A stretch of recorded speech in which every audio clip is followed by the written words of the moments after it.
Bonjour. Hello. Hola. Marhaba bikoum. Sur le fil. Le podcast d'actu de l'AFP. Des nouvelles choisies pour vous sur notre fil info. Au pays du Maroilles, l'emblématique fromage du nord de la France, un éleveur a décidé de se lancer dans la production de lait de Chamel.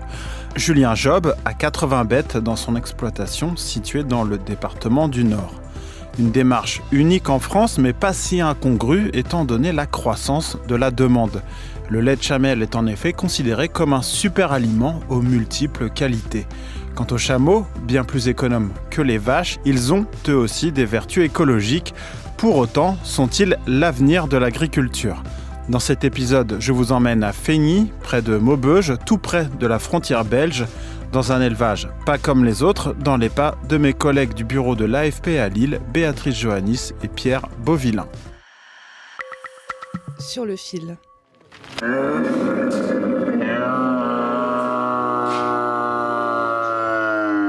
Dans le bocage vert du Hainaut, le troupeau de Julien Job ne passe pas inaperçu. Son exploitation est la première de France à avoir reçu l'agrément européen pour commercialiser du lait de Chamel. Alors, nous sommes à la Camellerie, c'est 6 hectares de terrain en plein centre de Feigny, sur lequel moi j'ai amassé, entre guillemets, plein d'animaux, dont pas mal de chameaux et dromadaires, puisqu'aujourd'hui j'en ai 80, ce qui fait de moi le plus gros élevage français. Avec le temps, j'ai appris que c'était des animaux très très fascinants, qui nous permettaient de rentrer dans beaucoup de cases assez intéressantes en termes de diversification agricole, en termes de respect écologique, en termes de production de produits bien-être plus. Et en fait, cet animal, il match avec beaucoup de cases. Julien Job, aujourd'hui âgé de 43 ans, a lancé sa camellerie en 2015 après avoir travaillé plusieurs années comme transporteur d'animaux pour des zoos et des cirques. Pour cet éleveur atypique, les camélidés ont plein d'avantages écologiques, notamment en dégradant moins les sols et la vie sous terre. Vous savez, un des acteurs les plus importants d'un écosystème, c'est la terre. La terre, elle doit vivre. Pour qu'elle vive, il y a de la vie là-dedans. D'accord ?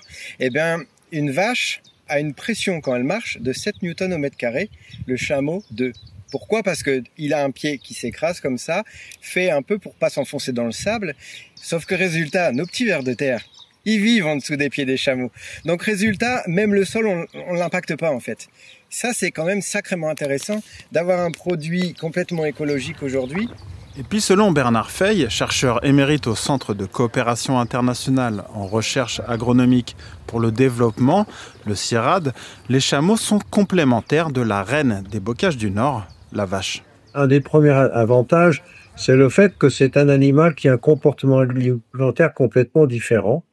D'une part, il va pas tout consommer d'un coup, raser l'herbe, il va plutôt picorer à droite à gauche. Sa physiologie est adaptée à des ressources désertiques, donc on va dire une touffe d'herbe tous les 15 mètres. Hein.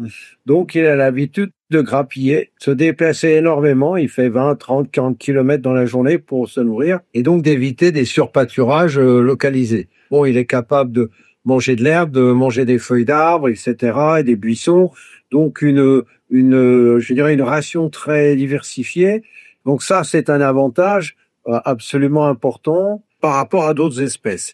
Si vous avez des champs avec des chardons, des ruvex, des ronces, des orties ou des trucs comme ça que les autres animaux délaissent complètement, le chameau va vous les bouffer complètement. Donc ça évite d'avoir à nettoyer des terrains qui nécessiteraient une intervention avec des machines. Et l'adaptation dans tout ça. Si les chameaux de Julien Job sont tous nés en Europe, il n'en reste pas moins que ces animaux sont issus d'écosystèmes bien différents.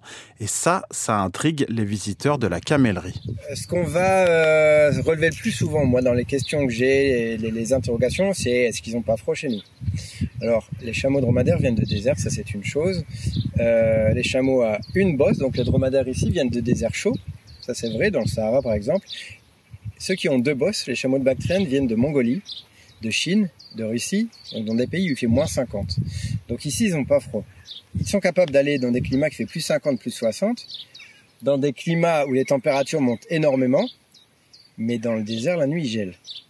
Donc, cette amplitude thermique, en fait, un chameau est capable de vivre à moins 50, plus 50, et chez nous, on est là. Donc, on est dans le bien-être, en fait. On ne va pas les pousser à l'extrême. La difficulté et la différence entre leur climat d'origine et le nôtre, c'est en effet l'humidité. Parce que eux, c'est très sec, nous pas. Ce qui se passe chez nous, en application, c'est que ce sont des animaux qui n'ont pas autant d'immunité sur les parasites qu'on peut avoir. Donc on doit réagir plus rapidement à amener un vermifuge, peut-être plus souvent que sur une vache. Mais en gros, c'est un cachet à leur faire manger tous les 3 mois, ça s'arrête à ça. Après, en termes d'eau, si demain il pleut, vous allez les voir ici, tous à terre en train de se rouler, ils reviennent comme des petits cochons couverts de boue. Ils adorent être dans l'eau. Intéressons-nous maintenant au lait, car Julien Job vit de son activité, il vend ses produits. Sur son site internet, la Camellerie propose du lait de chamelle pasteurisé, du kéfir qui est du lait fermenté, et même plus ponctuellement de la bosse des fagnes et du cameloumi, 2 fromages développés avec le soutien de chercheurs. Des fromages qui ont valu à l'exploitation une médaille au World Cheese Award au Kazakhstan en 2024. Bien plus riche en vitamine C que le lait de vache, plus facile à digérer pour les personnes intolérantes au lactose, riche en acides gras non saturés, le lait de chamelle est souvent considéré comme un super aliment. Il est clair que l'argument commercial, c'est les effets santé. Et c'est important de faire le tri entre tout ça. Il y a des choses que l'on sait, on sait sur sa composition chimique qui favorise probablement certains effets bénéfiques chez les consommateurs réguliers de lait de chamelle. Il est très riche en vitamine C, donc il a des effets toniques. Il contient un peu moins de lactose que le lait de vache, mais surtout, sa fermentation intestinale est un peu différente, ce qui fait qu'on a moins de lactose d'intolérance avec le lait de chamelle. Ça c'est éprouvé. Sa composition en matière grasse est un petit peu différente, ce qui fait qu'il est beaucoup plus digestible et bien meilleur pour les gens, par exemple, qui ont du cholestérol ou des choses comme ça. Il y a un faisceau d'informations à la fois scientifiques et d'observations empiriques qui font que le lait de chamelle apparaît comme un produit qui a des effets santé certains sur les consommateurs réguliers et relativement abondants aussi, parce qu'il faut compter au moins 1000 litres de lait, voire 1 litre de lait par jour, pour que ces effets soient notables. Mais c'est effectivement, c'est un argument commercial très puissant pour les gens qui commercialisent du lait de chamelle. Traditionnellement, le lait de chamelle était produit par des nomades dans des régions arides ou semi-désertiques et réservé à leur autoconsommation. Mais ces dernières années, des élevages intensifs sont apparus dans des pays du Golfe et la demande mondiale a explosé. Avec le changement climatique, de nouveaux pays misent aussi sur l'élevage de chameaux, de l'Afrique subsaharienne aux États-Unis. Mais en Europe, le chameau va-t-il supplanter la vache dans les décennies à venir ? Moi, j'aime beaucoup les chameaux, puisque c'est mon objet d'étude, mais je ne dirais pas que c'est le chameau qui va sauver le monde. Il faut quand même pas exagérer. Moi, je pense qu'il a une place. Bon, je milite aussi pour ça, pour qu'il y ait une filière caméline reconnue au ministère de l'Agriculture en France et en Europe en général, mais ça restera toujours une place relativement marginale. Bon, alors après, c'est sûr que si le réchauffement climatique continue et que la radification du milieu, notamment dans le sud de l'Europe, continue, on peut se poser la question de savoir s'il vaut mieux pas switcher les élevages bovins par des élevages de chameaux. Ça, c'est possible. Malgré une croissance annuelle de la demande de plus de 8% en Europe, à 17 € le litre, le lait de chamelle reste un produit de luxe pas prêt de supplanter le lait de vache. Le fromage, dont la fabrication exige de grandes quantités de lait, devrait rester plus marginal encore. Les chamelles de Julien Job produisent environ 3 litres de lait par jour, soit 10 fois moins qu'une vache laitière. La camellerie trouve son équilibre en complétant les revenus issus de la vente du lait par des promenades à dos de chameaux et la vente des jeunes mâles destinés eux aussi à promener des curieux ou rejoindre des parcs animaliers. Mais en complément pour les agriculteurs et les consommateurs, les chamelles peuvent trouver leur place aux côtés des vaches. Vous ne substituerez pas le lait de vache par du lait de chamelle. En revanche, qu'il y ait une place, oui, un produit de niche et qu'il y ait une place, une petite place, ça, tout à fait.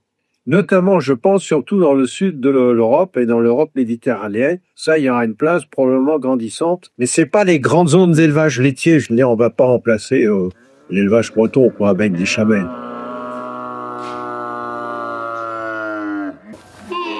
Au niveau mondial, la FAO, l'Organisation des Nations Unies pour l'alimentation et l'agriculture, encourage l'élevage.